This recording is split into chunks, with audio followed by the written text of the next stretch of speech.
Hey guys, Bridget here. In this video I want to talk about is university essential for getting into UI UX design. So do you need a bachelor degree? Do you need a course degree in order to get started in this field?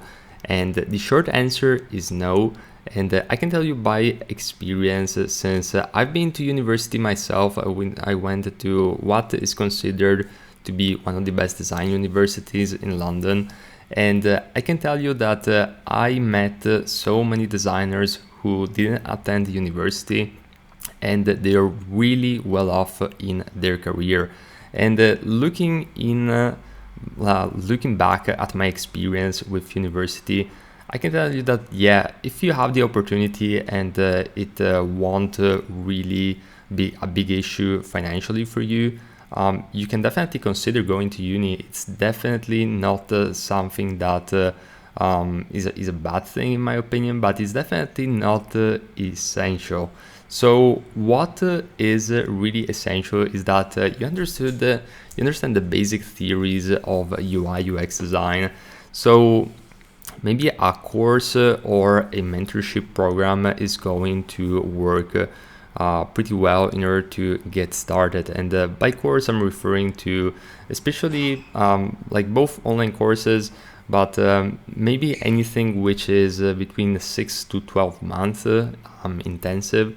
So the key areas that you want to learn about if you're looking to get started in UI UX design is basic UI UX design theory, so design essentials and the things of that nature, how color works, how typography works, all those things you definitely want to learn and master.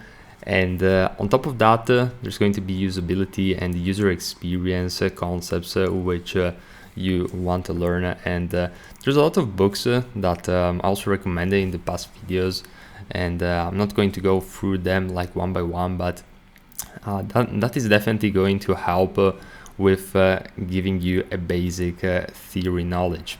Now, on top of that, what you want to learn if you want to get started in UI UX design is you want to learn at least in one design software, which nowadays I would recommend either Figma, Sketch, or Adobe XD, since those are the major softwares which clients and agencies are actively looking for. So it's really widely used in business.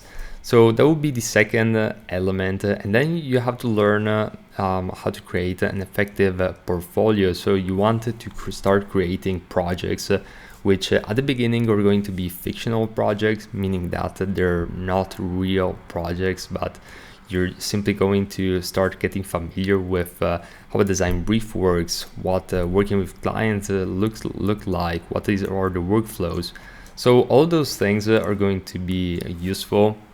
And especially if you work for friends and family at the beginning, I'm not really recommending to do that for a very long time, but even doing a simple project like a website for a friend of yours is definitely going to help, because you're going to see a lot of the dynamics which you're going to spot and find also when working with real clients. Of course, the dynamics are going to be slightly different, but you get the point.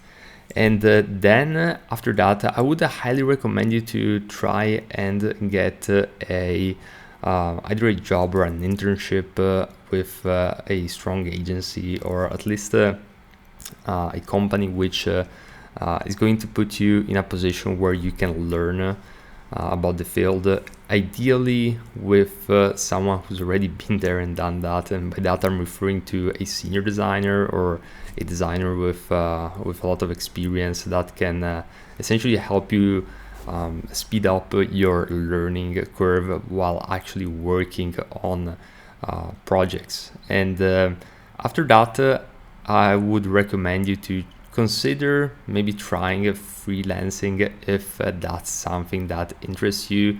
There's a lot of pros and cons in freelancing, and it can be tough if you're just starting out.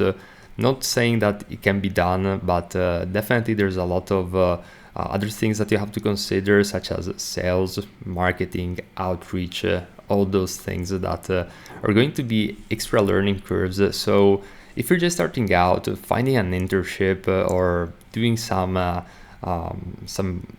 projects for clients is going to be easier, in my opinion, than just jumping right into freelancing. I myself, I had quite a bit of experience before I freelanced, and nowadays, in the past year, I actually went back to a full-time gig. Simply because I've been freelancing for almost 7 years now, or actually 8 years now, and I just wanted to go back and do something full time, since I was working with this company part time for over a year. It was really great environment, great people, and I just decided to pull out of the freelance game for a while. So that's pretty much it when it comes to the answer to this question: is university essential for UI UX design? So the answer is no. You can definitely do it without it. Just consider that you're going to need to consider all those things that we mentioned in the video. So hope this video was helpful, and if you're interested in one-on-one help with me, feel free to reach out via the Instagram DMs, and or also just drop me an email at my website. So hope this video was helpful, and I'll see you in the next one.